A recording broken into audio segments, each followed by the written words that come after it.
Right, hello there guys, and welcome back to the channel. Now finally we have made it all the way up to Mutant class, which will conclude our class top 10 rankings. And needless to say, since Mutant class is up top, it is incredibly difficult to do these rankings. The video after this one is going to be even harder though, because it is going to be all of these lists combined, and we're going to go over top 10, top 15 best champions in this game, and then we're gonna do tier list update, which shouldn't be too bad. But Mutant class, so we can see the old Mutant top 10 that I did 6 months ago, where I put APOC up top, Kitty second, Archangel third, Magneto fourth, Professor X fifth, sixth Cable, seventh Colossus, eighth Omega, ninth Namor, and 10th Magneto House Facts. Now there are quite a few changes this time around. I do think the top 4 is basically solid, and they're kind of battling in between themselves, but everything below that is kind of slim pickings. Not slim pickings, but sorry, just a mess. Because Mutant class is a class where you can easily make 2 top 10 lists. You know, I did a top 10 list and I realized that I have more than 10 honorable mentions to kind of go over. So this video is probably going to take a while. And as always, let's jump to Outsmay's website. And with that, let's start with it. So with the champions that did not make on this list, but I definitely have some things to say. Number 1 is going to be Domino. I do think Domino is making somewhat of a comeback still, because obviously there has been increased need specifically for mercenaries. Also in Battlegrounds, Domino is a very, very respectable force to be reckoned with. Offensively, I'm not the biggest fan of using Domino, because the fight can either go very well and you can, get very lucky, or often just nothing happens and then she's kind of like a mediocre attacker.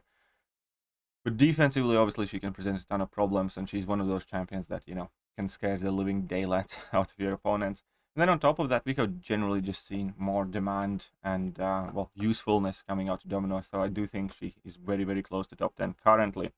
So a champion that has been in my Mutant top 10s for a really long time and absolutely love, but unfortunately I have to remove him this time around, is going to be Colossus. I can't deny that Colossus and demand and need for Colossus has definitely fallen down. There are, several different aspects to it based on what type of content we are dealing with, what's needed where. I absolutely love Colossus, one of my all-time favorite champions. And for a period of time, in Act 6 time, I genuinely thought he is one of the, if not the best champion currently for that time, based on all the fights that he could do. Still absolutely love him, still has a ton of utility. Part of his, decrease in usability definitely has been the fact that, Omega Red and Emma Frost are not necessarily as much in demand themselves either, so that, it kind of was a joint common effect. Also, a lot of things changed with arrival of Apocalypse and, Apocalypse meta and the synergies that he provides, which do not necessarily help Colossus all that much. Still absolutely love the champion. Not including in top 10 anymore, based on what type of content we're dealing with, based on where people kind of excel at using him. That being said, I fully see a potential future where he can still, be very relevant and increase in his popularity very, very, very easily. And then obviously another champion that, in my opinion, kind of is receiving second revival is Havoc, because he does in fact function as a bit of a cheese option these days. Whenever we see energy adoption lanes, there are plenty of other champions that deal energy damage these days, and he can be used, for his own things, for his own abilities, but he can also work as a Human Torch light, in a sense, for energy adoption lanes. And then on top of that, he's also very, very solid in Battlegrounds also, which definitely, again, kind of puts more accents to Havoc. And one champion that, most people always expect me to include in these lists, and I will not, is Strife. I do think Strife has value in the contest. At the same time, I also do think that vast majority of the time there are better options that try to be used, and he's like true calling. The best thing that he can do is Everest type content, which we all got a chance to test quite recently, and which resulted in me ranking up Strife to rank 3 myself in Karina challenges. And it kind of confirmed my suspicions about him. He's very, very good for Everest content, without a doubt, especially if you can dedicate a support team for him. But in general, War and of the questing scenarios. I don't think he's that great. I know there are YouTubers like Sweden and a few other people kind of like putting in work with him, but overall, I do not personally think he's quite at the top 10 in vast majority of the content. That said, there are still plenty of useful things in his kit, without a doubt, and he can put in a ton of work as well. One of the most recent buffs, and that kind of actually put her above slightly the Storm Pyramid X, in my opinion, the Storm. Kabam just made her into a massive hammer. Now, realistically, if we're looking at her, she doesn't have the highest amount of utility. Storm Pyramid X has way more utility. She gets decent amount of added potential if you do give her the Storm synergy and increase the amount of immunity she has, and that definitely helps her out quite a bit. That being said, she can do quite crazy damage. Now, even without being Horseman of Apocalypse, because previously, obviously, if you made her Horseman of Apocalypse, then she could, you know, go absolutely crazy with shock. She still can do that, but now she can inflict a ton of damage by herself and access to ridiculous amount of prowess. There are some cheese options for her as well. I'm actually kind of thinking about ranking her up, but I'll see whether I end up doing so. I do think that she's much better than she was, obviously. And again, Storm Pyramid X, still a very solid champion. Then we have Sunspot. Sunspot still can put in work in plenty of content. You know, he's not the most versatile character, but when he works extremely well, without a doubt. Namor, a champion that, in my opinion, is no longer in the Mutant top 10 either. And very big part of the reason there is just because the things that you would typically want to use Namor for can be done with Kitty, can be done often with Archangel, or can be done often with Magneto or Omega Red. So there's quite a lot of overlap, and there's hardly ever really a very specific need for Namor, especially also because he does have that SIG 200 requirement. Right, so I have already went over half of the Mutant class here, I believe. I do want to mention Gambit as well, who I do think is quite severely underrated. I do think Gambit has quite a lot of utility with his, you know, ability to reduce bleed damage by 100%, thus being effectively pseudo bleed immune. Also, his level 2 has a very potent concussion buff, and also his medium, heavy, and special attacks are immune to any passive damage back, which again is one of those abilities that kind of makes Namor somewhat unnecessary in many circumstances. So I do think Gambit obviously is a very capable champion. And I can fully already see and accept the criticism that I think in Mutant class, being a class that's gifted with so many powerful champions, even champions that I didn't mention, obviously, like Rogue and Emma Frost and Captain Britain Betsy Braddock and, you know, whole Sauron, all of those champions have plenty of uses and applications in the game as well. There's really a ton of competition. Therefore, I do fully understand that vast majority of you are going to quite actively disagree with my lists, because, you know, we all have our favorites. We all see different sides of the champion. We all use different champions based on our preferences in similar conditions. That being said, let's try get this done. Man, this is going to be hard. Are you ready? Are you ready? Right. Let's start with the 10th spot, which at the moment I'm putting in Toad because he's so pretty. Look at that. Much prettier than Longshot. At least better hairstyle choice. I don't know. Either way, Toad is rapidly becoming one of my favorite champions also to kind of use. Well, maybe not favorite, but I definitely do enjoy using him because I do find him quite fun. And let's go over standard lists through. Is he usable and good for Alliance Quest? Yes, without a doubt. Because he does have access to most important mutant kind of class common abilities, which would be regeneration effects, promise effects, and on top of that he also has access to poison, which means he typically fits in well any kind of these class stereotype trope nodes that Kabam lays out for us. For instance, he's very good for path 7 for all the poison immune opponents that you get on the lane, because why? Well, obviously because he can inflict 3 debuffs by passing this track, has access to promise, reducing the unstoppable duration, access to slow, basically completely nullifying that unstoppable there on those lanes, and he just works, right? And there are plenty of other circumstances where those abilities exactly let him fit in. For instance, he's good in questing in vast majority of the mutant quest because, you know, whether that is a regeneration effect that you need, which he has, whether those are the promise effects that you need, which he has, or whatever else. And then, you know, there are extra like little party pieces to him. Obviously, having a very potent slow on level 2. I don't think level 2 is the best place where to put a slow debuff. Often it is a bit too slow. But he has access to bursts of physical damage if need be via her heavy attacks. Then he randomly passively stuns opponents, which lets you kind of get extra openings and bypass, you know, champions that shrug off things. Speaking of bypassing champions that shrug off things, especially in skill class, he replaces his poison debuffs to passive poisons, which is quite awesome.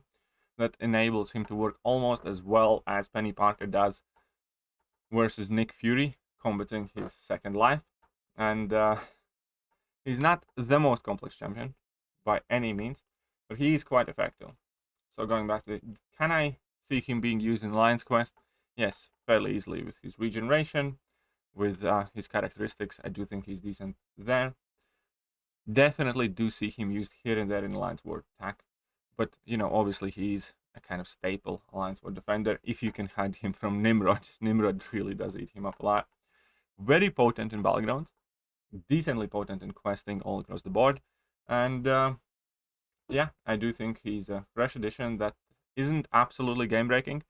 Maybe a lot of you would want to put in Storm or Sunspot or Havoc or Colossus. But at the moment, with where the game is headed, I do think I find a bit more value in Toad. So this time around, I chose to place him spot number 10. Now, somewhat more established champions, and that will be Magneto House of X. I do think Magneto House of X is still largely slept on by many people, completely overshadowed by Magneto Red. But at the same time, virtually everybody in this game has started to acknowledge, obviously, the usefulness of the pre-fight, because the pre-fight has so many hidden tricks in that just disarms a lot of abilities you wouldn't expect to. You can bypass Mordo's Astral Evade. You can bypass all the skill champion shrug-off abilities. You can bypass a whole other heap of nodes that would trigger on debuffs or passive, on debuffs or would enable opponents to shrug off the said debuffs. On top of that, offensively, he's still very, very, very capable with full-on bleed immunity, easy access to prowess, and you know, in any situations where opponent isn't metal, he obviously does outperform Magneto Red. Obviously, when Magneto Red gets going against metal opponents, there's virtually nobody better, though. All that being said, you know, combined value of his pre-fights, synergies, and his own capabilities in the game, I do think he's well worth spot number 9, and I do urge more people try using him offensively. It's great for questing in general. It's also decently useful for Battlegrounds as another version of Magneto. He is capable of doing much more than people think he can do. I have a teammate who quite frequently ends up using him in top tier Alliance War offensively as well, which is awesome because that saves a spot. You don't need to bring in Magneto and then this guy for pre-fights. You can combine it all together. Right. Spot number 8, slight decrease in ranking. And that is going to go to Cable. I still insist that Cable and Apocalypse synergy duo is, at the moment in the game, virtually the only current success story for actually, you know, a champion that 100% relies on synergy and fits in competitive gameplay the best. We have had many, you know, close calls with like Mysterio, Penny Parker, a bunch of other champions. But this synergy just works. And it works because, again, it follows the rules of what content Kabam creates. Both Cable and Apocalypse are different enough, yet at the same time they represent the same class. They both have access to similar types of kits when need be, in terms, for instance, like inflicting damage over time debuffs and stuff like that. For them to often work under the same set of nodes.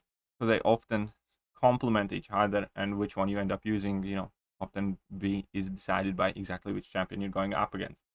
It's like Cable without Apocalypse synergy is nowhere close to being a top 10 mutant champion. But fact is that often when you play Apocalypse, who is one of the best mutants, you want to have Cable, just to have Apocalypse ramped for the very, very first fight, and that is really important. At the same time, Cable fits in there seamlessly. He fits in well enough to be on Alliance War attack teams. He fits in well enough for both of them to be used in Alliance Quest. So obviously many people's go-to questing setup with Cable and Apocalypse. And obviously, again, since there are no synergies in Battlegrounds, he's not really going to enjoy big Battleground success.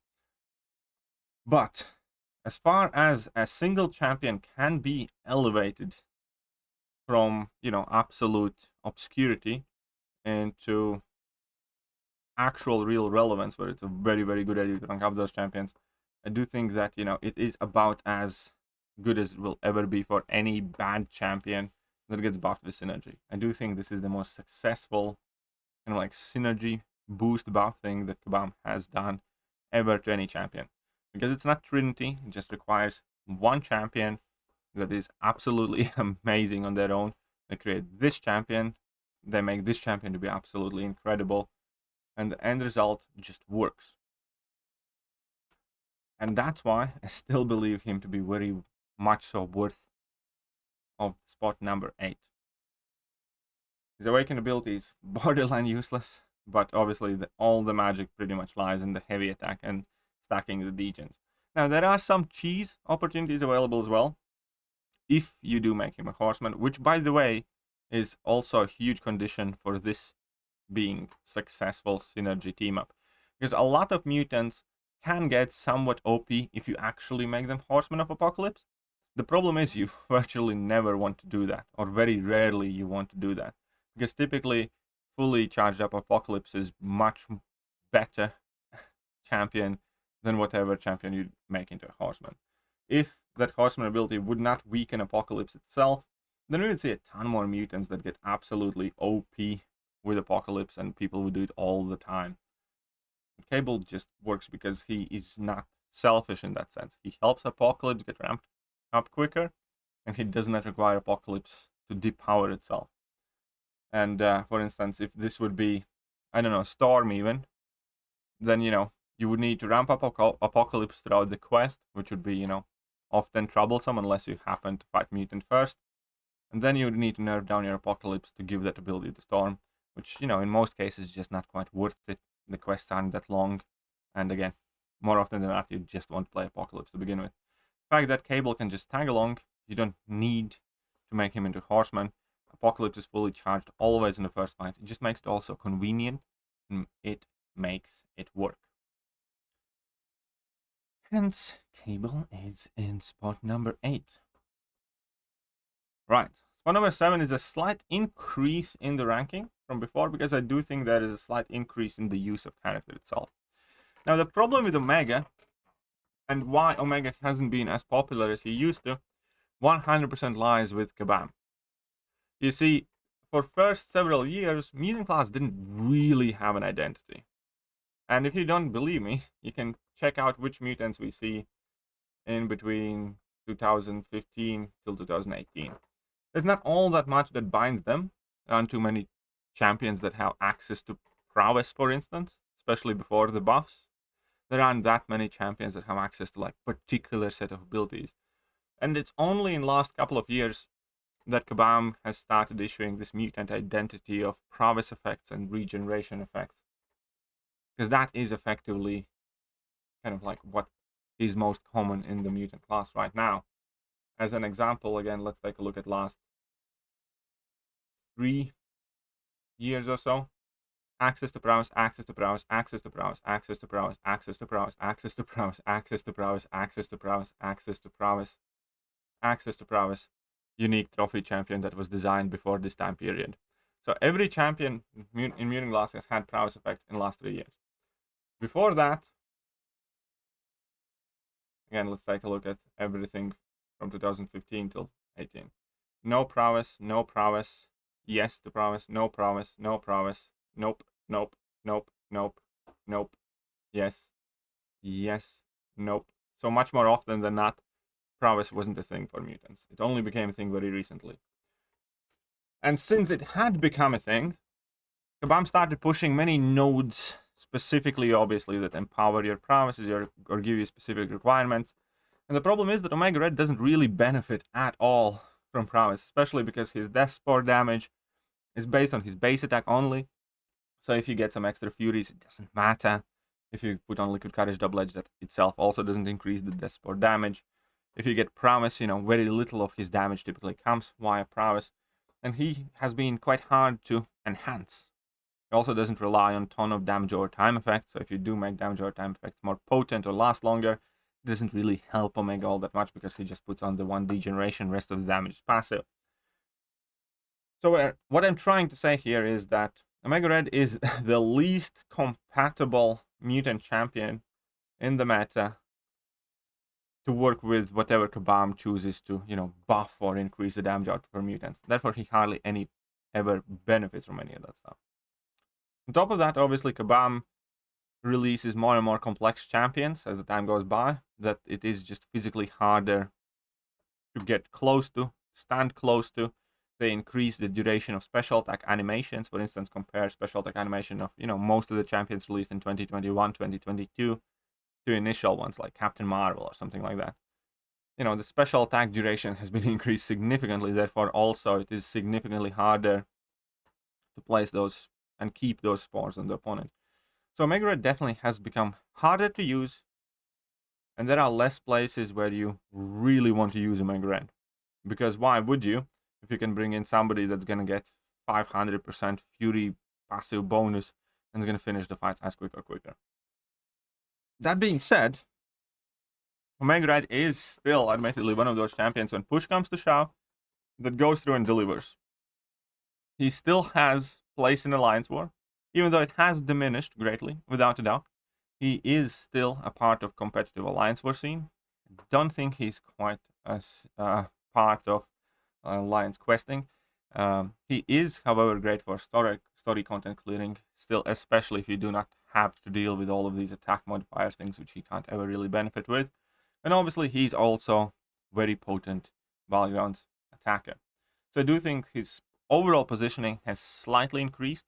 Where he's going to go up or down virtually only depends on Kabam.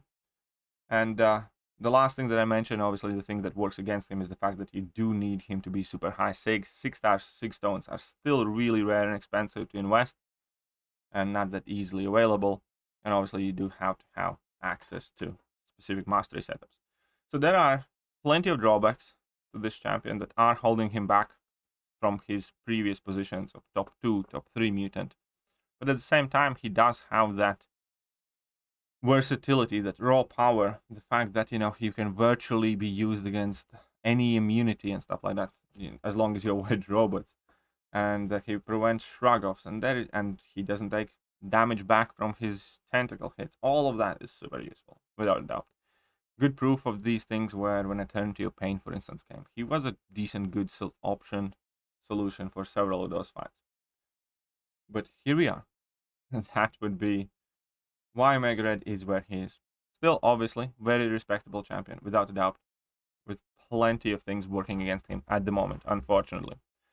Next placement, however, is a slight drawback of a champion that I have seen somewhat retreating from the competitive scenes. Professor X, still extremely capable champion, but he is without a doubt also a champion that is not the easiest to use. You do have to be fairly passionate and fairly skilled to get the best out of this champion. He is also a mistake in the vast majority of the cases. Because if you use Professor X in virtually everywhere but Abyss and Labyrinth, even in Labyrinth to a degree, and you combine him with a mutant power boost, then, the fight is over by the time you get level 3. When you get level 3, then typically any average fight is over. Obviously, there is still plenty of utility hidden within his kit as well that I do enjoy. For instance, his access to Falter, gain strategic openings. Also, definitely his access to Vigilance passive, allowing him to bypass...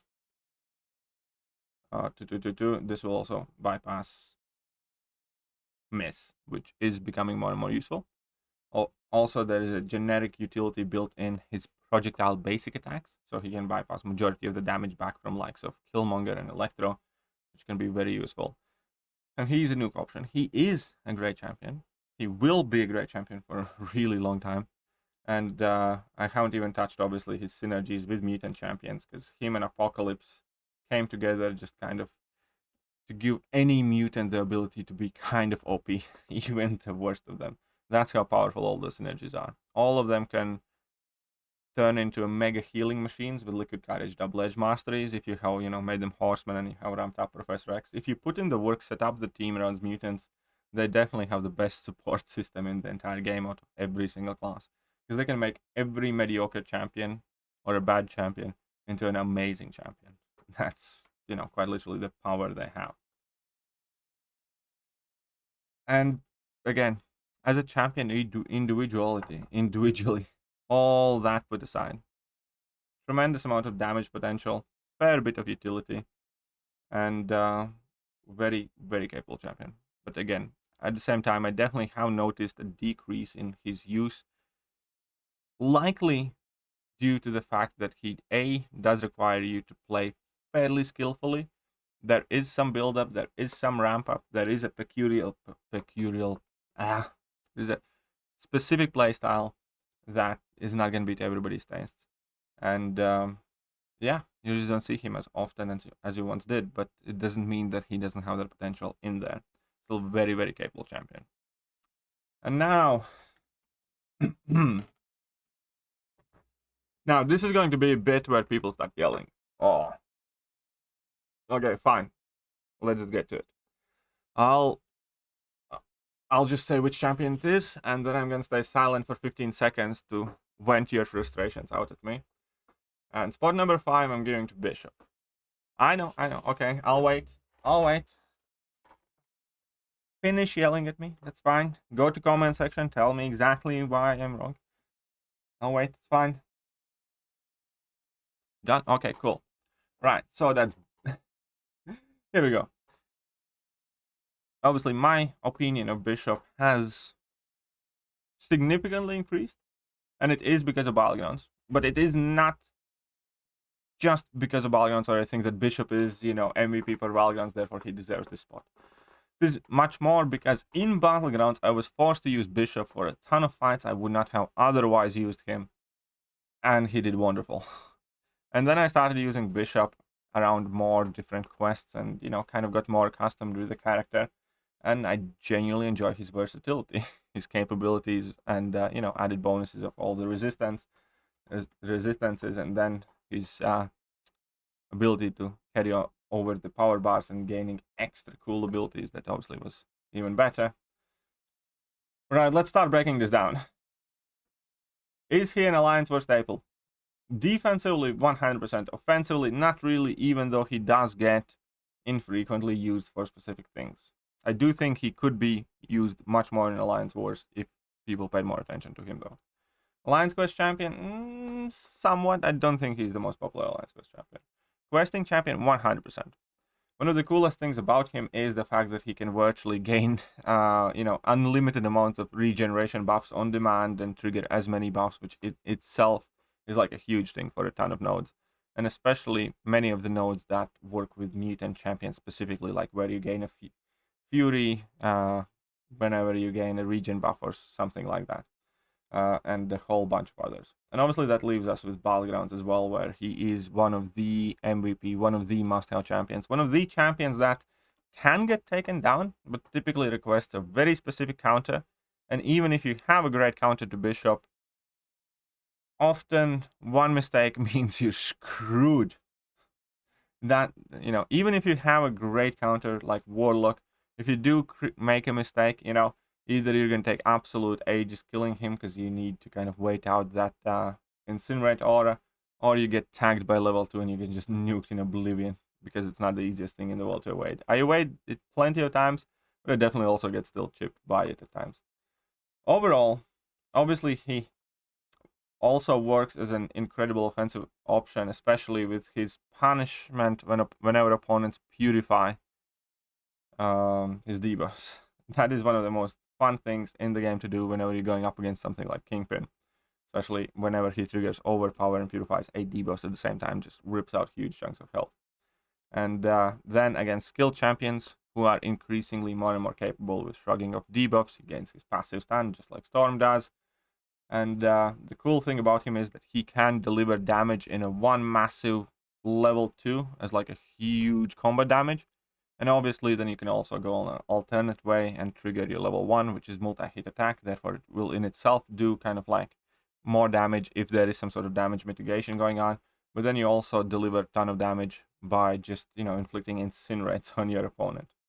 And then if you just so happen to get a nice little bleed or shock or incinerate, you can start also dealing damage passively, which is a legitimate strategy for a ton of energy adoption nodes.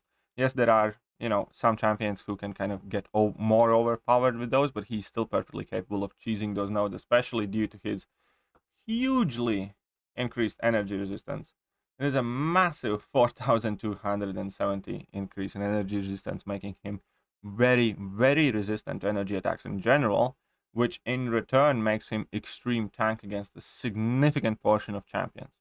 Because more and more champions in this game right now are dealing with energy attacks, either through special attacks or basic attacks, and this huge energy resistance cannot be underestimated. Obviously, the healing could be more powerful, but it can be useful enough. Access to unblockable special attacks, awesome. It's arguably the champion that has the easiest access to prowess effects in the entire game, which also is not irrelevant. And yeah, I do think that Bishop is up and up, and if you do have one, it would probably be a very good idea for you to rank him immediately, because you're probably significantly underestimating his abilities. I do think he deserves this spot, especially for now. Now, maybe my opinion is going to change. But right now, when I was going over all the mutant lists, I realized that there is the top 4 who I do think are better than the rest of the class. And then I was kind of like thinking to myself, which one of the mutants I would want to rank up next if I have just those mutants ranked up. And this is pretty much where I arrived. You may agree, you may disagree. My list, go make your own. No, I do think Bishop deserves it. Honestly, I do.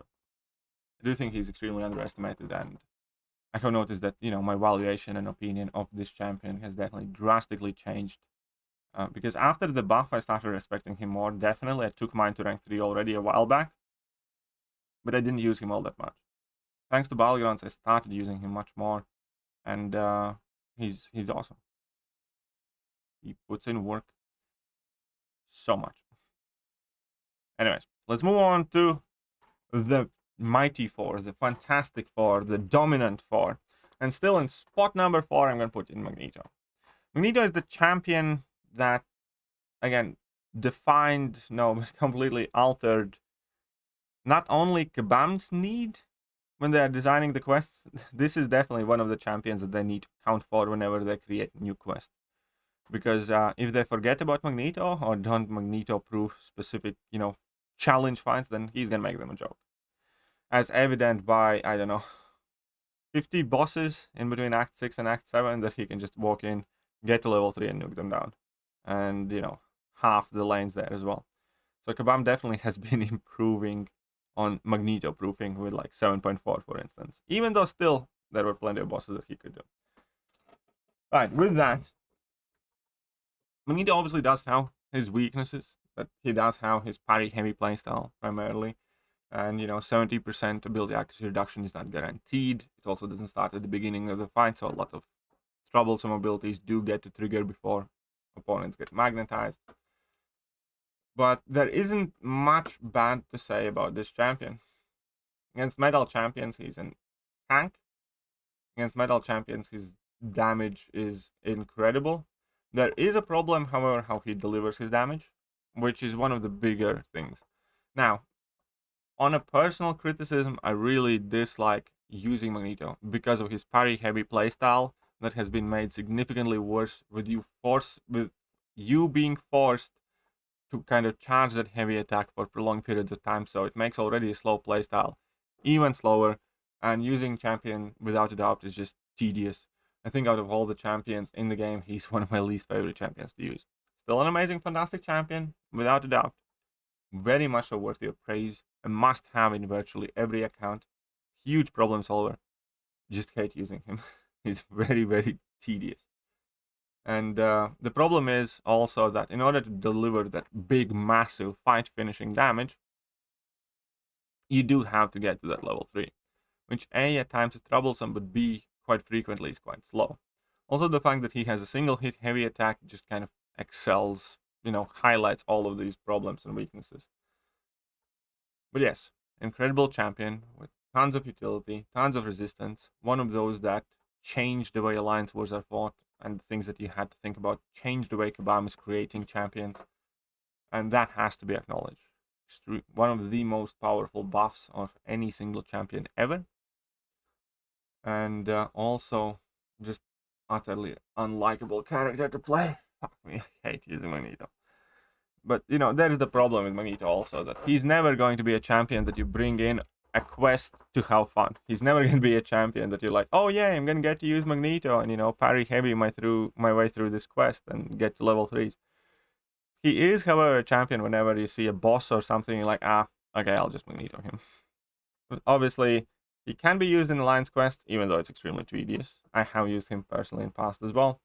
Then he is one of the forces in Alliance War.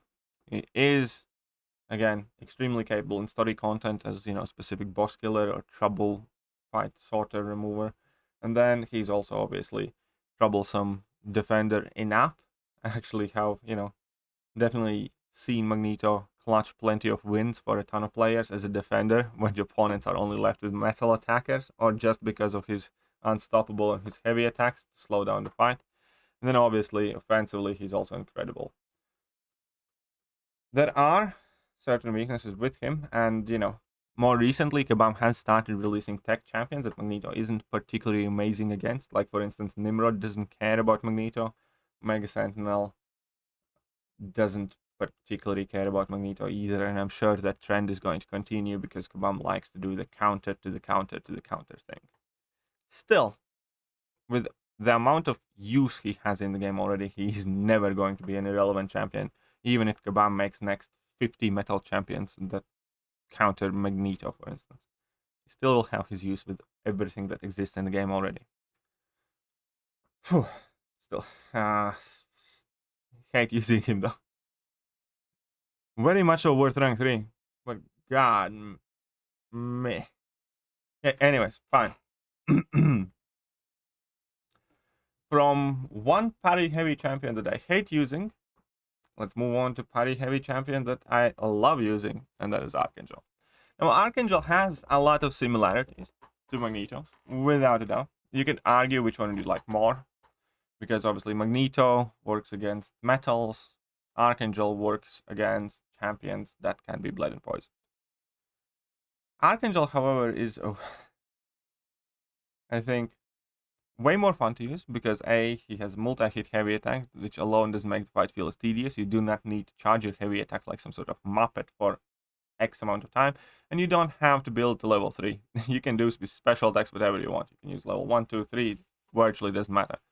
And also on the flip side, you can also use Archangel without spamming heavy attacks if you have to. You do decrease the amount of neuros that he can put in, but that is one of the reasons why I do think he kind of lands somewhat above Magneto. Then on top of that, I do think that he does cover more of the problem matchup, so to speak, because a lot of things that are absolutely dominated by Magneto, we already had solutions for in either form of Nebula or Medusa or Arcus, and there are other alternatives that could somewhat well enough replace that. With Archangel, I do not think we have any of that, because his total ability accuracy reduction, not defensive, not offensive, total ability accuracy reduction is still a very rare thing in this game, in this format, in this usefulness, so to speak. Most of the commonly available ability accuracy reduction methods focuses on either offensive or defensive abilities, and obviously that has its own set of weaknesses. The fact that Archangel just reduces all abilities, period, and so does Magneto. That is also a reason why he's so strong, because he doesn't just work on one or either. He works on all of them. Therefore, he works on vast majority of the nodes. Very simple champion, very old champion. Really simple to use. And he again went through kind of like different waves of popularity. Because believe me or not, if you haven't played this game for a while, you might not remember a time when Archangel wasn't even that kind of cared for or valued. Because Kabam actively focused on Archangel proofing and released more champions that are either poison or bleed immune, because those were two, kind of main immunities in the game initially, in like 2017, 2016, 2018. That obviously changed around that period because Kabam started focusing more on Shock, Incinerate, Cold Snap, and all the other stuff, and those debuffs and those immunities. And overall, just in general, the fact that with every passing year, there were more and more champions in the game that he does work on, again, just kind of stabilized his position where he has been in the last 3 or 4 years. And incredible powerhouse, always a force to be reckoned with. Again, ever since his release, he has been one of those champions that always needs to be taken in consideration. And just like often we, think of Magneto, is it metal? Cool. Or as we thought with Quake, can I Quake? Don't care about anything else. It's quite similar with Archangel, because if you can Archangel, then, all of a sudden nodes doesn't matter. All of a sudden champion abilities don't really matter.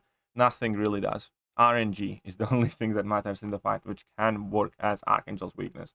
I have had some atrocious fights with Archangel because of his RNG. It doesn't happen often, but sometimes it does happen when you throw like 4 heavy attacks, opponent has like 1 bleed and no poisons, and you're like, for fuck's sake. But that's a real big outlier there, and luckily most of the time you just, need to remain calm, and, eventually he's gonna kick into the gearbox and the fight is gonna go your way anyways. But there we are, obviously access to one of the best heal blocks passively as well. Access to poison and bleed serves its own type of unique abilities. Immunity to build accuracy reduction ironically make him also one of the best champions, or an amazing champion to destroy Magneto, even though he is metal, because his ability accuracy cannot really be reduced. And a champion that you can see used virtually everywhere across all of the challenging contents. He's also one of the auto-ban champions, in Battlegrounds, for instance, right next to Human Torch, which again, I used as describing why Human Torch is as good as he is. Then Archangel is not banned as much as Human Torch is, but it's not far off. He is one of the most common bans in Battlegrounds specifically. And, it's just a testament to how quick and powerful of an attacker he is. An absolute machine of destruction. Well deserving of 3rd spot, in my opinion. And now the top 2. I feel like people are gonna be mad at me for this one again. Because there are such things in this game as like possessed support of specific champions. We have a Cult of Diablo. For the longest time we had a Church of Elsa. And, we definitely have the following of Kitty Pride. Or the Stands of Kitty. Oh my god. I do still think Kitty Pride is in the 2nd place. I do think Kitty Pride has virtually limitless potential, similar to Quake and Ghost. The application of a very similar ability, is virtually only bound by kind of your imagination. Effectively, again, Kitty Pride does have like bajillion abilities, right? And very little of any that stuff matters. What matters is her phasing, and the fact that it's a guaranteed miss for the opponents, and the fact that she takes no damage back. And lastly, the fact that she can spend vast majority of the fight phasing. That's literally all that matters. What do you do with a champion that can't be hit, that can't be stunned, that can't be damaged by any means? And, if you synergized up, is also unblockable. Therefore, just darts backwards and forward like a pendulum, just smacking the opponent. So there doesn't need to be anything else. Incinerate immunity in half of the fights, that even doesn't really matter, because if you're invisible, you're phasing, you're not taking damage from incinerates anyways. The prowess building is just kind of largely control of your phasing and, some damage method increase, and everything else that she does, again, doesn't really matter. It's just that phasing, really, that does. And there we are. a champion that forced Kabam to redact their true focus, obsession, and alliance war immediately, because Kabam put true focus for several seasons on every single fight in the mini boss island to prevent opponents from using Quake and Ghost. And then they released Kitty and immediately realized that they screwed up and had to remove it because Kitty could just cheese every single mini boss fight. Very powerful champion. And again, when we're talking about looking at a champion on paper, she would be the first one. I do think there are several problems with the character, however, that does create some inconsistencies, which does not let her always connect her abilities. And there are some of the key fragments kind of absent there, in my opinion, as well, that can, trip you. Most of the time, or often, the fights with Kitty typically go perfect, until one thing goes wrong, they throw you out for a loop, you panic, and you die immediately, because a very fun fact, Kitty has one of the lowest health pools in the game. It is within bottom 20. There's not, and she's not tanky by any means, by her own abilities. So there is not a lot of room to fall back on. And that is a very high risk and high reward champion, without doubt. Because as soon as your phasing fails to trigger for one reason or another, which does happen plenty when when players start dashing backwards and forwards trying to get in the rhythm, and if you don't dash backwards far enough, or if it doesn't just register, you dash in the opponent without being phased and get either intercepted or connect a hit under circumstances that you shouldn't be connecting, like against Electros or Killmongers, and take significant amount of damage back, or something goes wrong, and then a fight kind of tumbles down. That can change with time, like it kind of changed with Ghost. And this is going to be very... I know I'm going to get a lot of slack for this, but this is also going to be, I think, a very kind of like valuable advice for a ton of players. I heard that GT40 does not virtually allow use of Kitty Pryde offensively in Alliance War. The reason for it is just because, exactly as I described, as soon as you make one mistake, it tumbles down and you get KO'd. In Alliance mode, where that's extremely punishing, obviously you want to avoid it virtually by all means. I also have seen a lot of YouTubers use Kitty Pryde offensively in Alliance War, being, super happy, super hyped about how OP Kitty Pryde is, and then one thing goes wrong, and the entire fight gets fucked up and they die. And that immediately reminded me when I was playing for the top Alliance War alliance at the time, which was New Nation 718 at the very beginning of Alliance Wars. And that was the exact same situation with Ghost, where Ghost OP, Ghost can do all of this, but Ghost was also the single champion giving most alliances majority of the deaths throughout the season. As in, like, yeah, you could send in Ghost and, probably everything's going to be fine. But as soon as something goes wrong, you get wrecked. And that is, virtually a parallel situation right now with Kitty. Now, Ghost is still somewhat risky champion to play. But since Ghost has been in the game for many years now, people who do play Ghost have gotten much more capable of adapting on the fly, changing their playstyle, and if something goes wrong, they know what to do because they have been doing that for years to either, pause down the fight or save themselves from a sticky situation. And these deaths and these mess-ups don't happen as often. Now, people who use Kitty have had nearly as much time to do that. And at the moment, she is a very high-risk, high-reward character with her playstyle and with the amount of people, screwing up.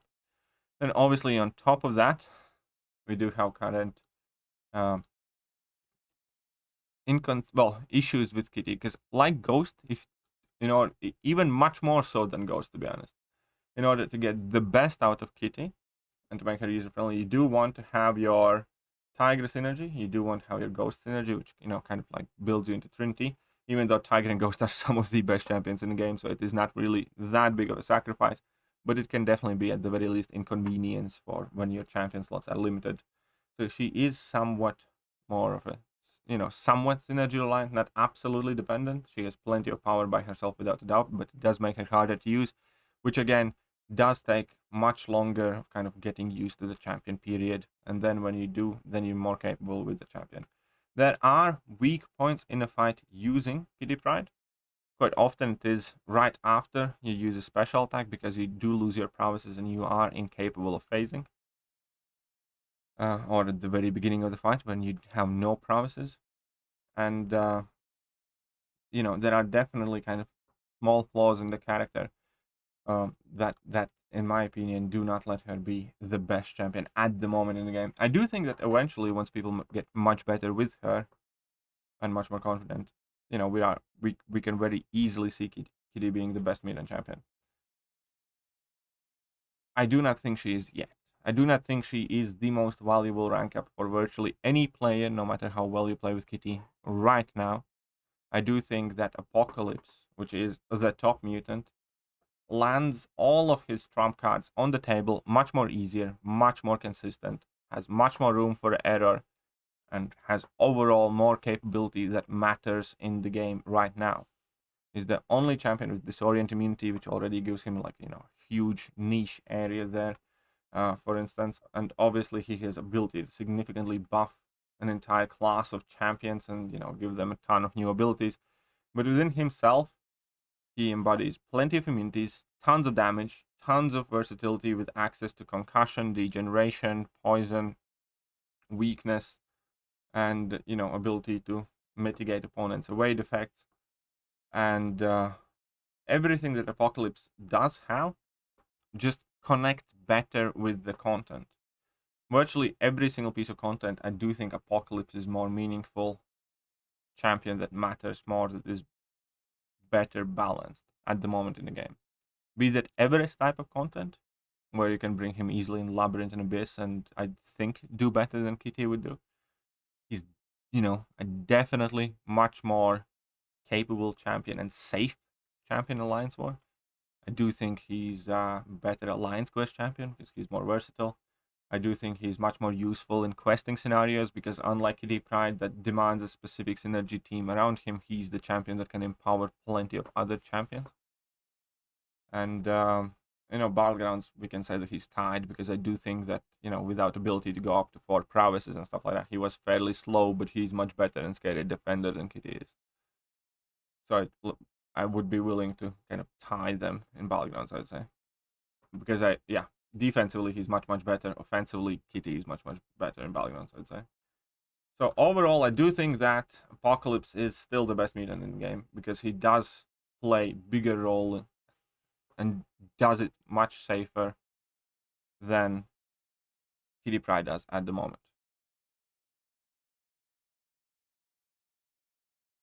Now, I do understand that there will not be everybody who agrees to this, but I do think, you know, I tried my best laying out my arguments here, and I do hope they made sense to you. That being said, again, I do think Kitty has higher ceiling, higher potential, and as the game, you know, gets bigger, I do think that Kitty can find even more and more uses, and, you know, Kitty is definitely going to be a problem. At the moment, I still think Apocalypse plays bigger role in the game than Kitty Pryde does. So here we are. Let me know, what do you guys think? Because obviously Mutant class, as I said, I could have easily made another top 10 list. Just crazy amount of good Mutant champions. And even the Mutant champions that are somewhat mediocre by Mutant standards are not awful, you know? If there wouldn't be Mutant champions, they'd probably get much bigger chance to kind of get some sort of support, like Captain Britain Betsy Braddock. There are some intriguing things about her. The problem is that, you know, nothing she does isn't done better by a handful of other mutants, kind of like thing. And, you know, champions like, again, Iceman, Havoc, Sauron, Sabertooth, plenty of ability in almost all of the class. Right, here we are though. I hope that you guys enjoyed these class ranking series. As I said, I do have overall top MCOC champion list still to do, and then a tier list update. And yeah, hit that like button, hit that sub button, hit all the good buttons, and I shall catch you guys soon. So yeah.